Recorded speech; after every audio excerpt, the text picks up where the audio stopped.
जय हिंद। देखिए, आज हम लोग स्टार्ट कर रहे हैं क्लास 12th फिजिक्स में टर्म 2 का फर्स्ट चैप्टर, जिसका नाम है रे ऑप्टिक्स। तो रे ऑप्टिक्स पढ़ने से पहले देखिए हम लोग समझ रहे हैं व्हाट इज ऑप्टिक्स। तो ऑप्टिक्स क्या होता है?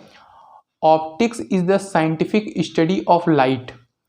इन that part of physics where we study the scientific study of light is known as optics. तो देखिए, जब फिजिक्स के जिस पार्ट में हमको लाइट का स्टडी कराया जाए, लाइट के बारे में जब हम पढ़ेंगे, तो उस पार्ट को फिजिक्स कहते हैं, उस पार्ट को ऑप्टिक्स कहते हैं। तो ऑप्टिक्स में देखिए दो होता है। पहले इसका डेफिनेशन लिख लीजिए। ऑप्टिक्स इज द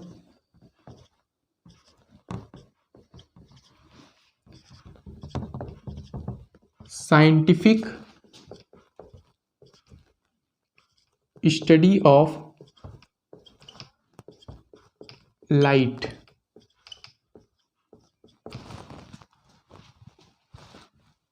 पहला है रे ऑप्टिक्स।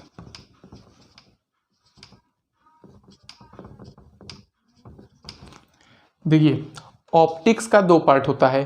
पहला होता है रे ऑप्टिक्स, दूसरा होता है wave optics. Second is wave optics. अब देखिए, रे ऑप्टिक्स और वेव ऑप्टिक्स क्या है? लाइट के स्टडी को तो ऑप्टिक्स कहते हैं, लेकिन लाइट का स्टडी दो फॉर्म में होता है। एक होता है पार्टिकल नेचर पे और एक होता है वेव नेचर पे। तो पार्टिकल नेचर पे रे ऑप्टिक्स, वेव नेचर को वेव ऑप्टिक्स। रे ऑप्टिक्स का एक और नाम है, रे ऑप्टिक्स को हम लोग ज्योमेट्रिकल ऑप्टिक्स भी कहते हैं।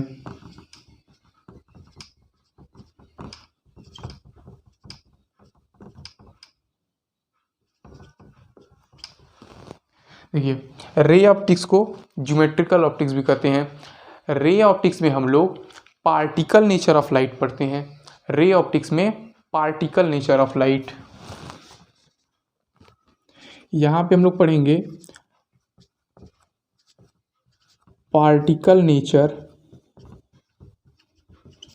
और जबकि वेव ऑप्टिक्स में हम लोग पढ़ते हैं वेव नेचर।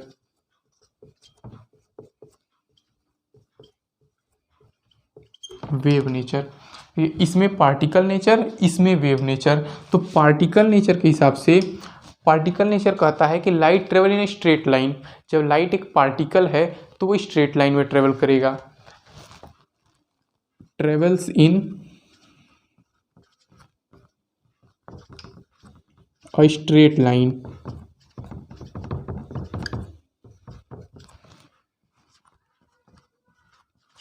जबकि वेव नेचर के हिसाब से ये कहता है कि light travels like a wave. जैसे वेव ऊपर नीचे क्रस्ट और ट्रफ बनाते हुए चलता है, वैसे लाइट ट्रेवल करता है। Travels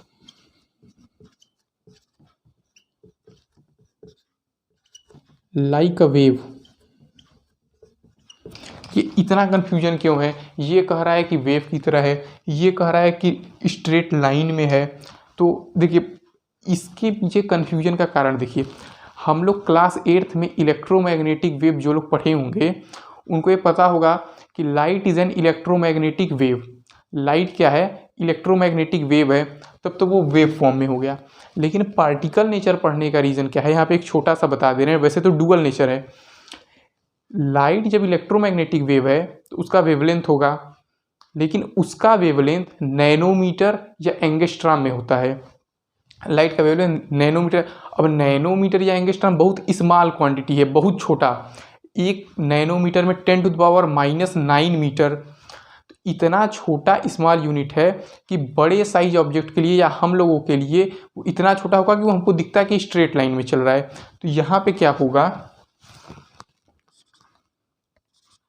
size of object. अब वो ऑब्जेक्ट जिससे वो टकरा रहा है या जो उसको देख रहा है is too much greater than wavelength.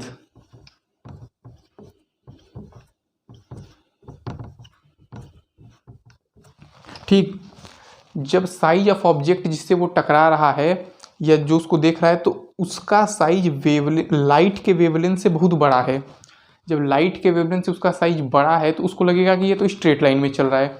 लेकिन जब उसके कंपेरेबल वेवलेंथ के साइज का ऑब्जेक्ट आ जाए या फिर उससे छोटा ऑब्जेक्ट आ जाए तो वहाँ पे उसको लगेगा कि हाँ ये वेव नेचर का है। जैसे देखिए,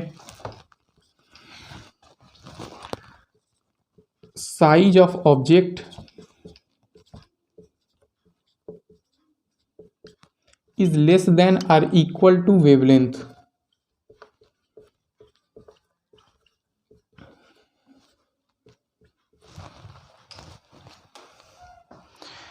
देखिए,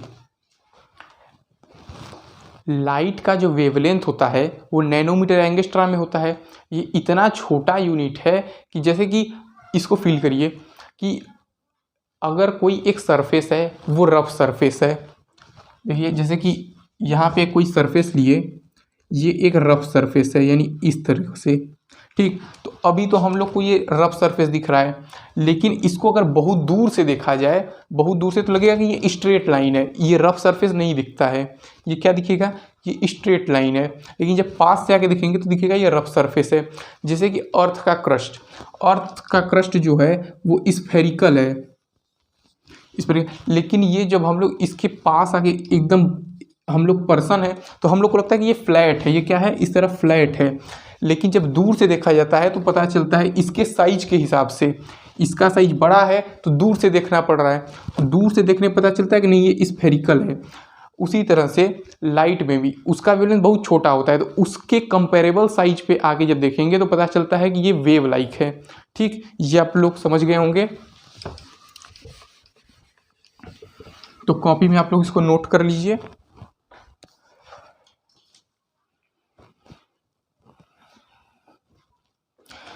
देखिए, रे ऑप्टिक्स इसके बाद से स्टार्ट होगा नेक्स्ट टॉपिक में। इसमें से रिफ्लेक्शन वाला पार्ट न्यू रिवाइज्ड सिलेबस के हिसाब से कट गया है, तो रिफ्लेक्शन वाला पार्ट को हम लोग छोड़ के रिफ्रैक्शन से एक बढ़िया टॉपिक स्टार्ट करेंगे। रिफ्रैक्शन से बोर्ड में बहुत ज़्यादा क्वेश्चन आता है। तब तक के लिए जय हिंद।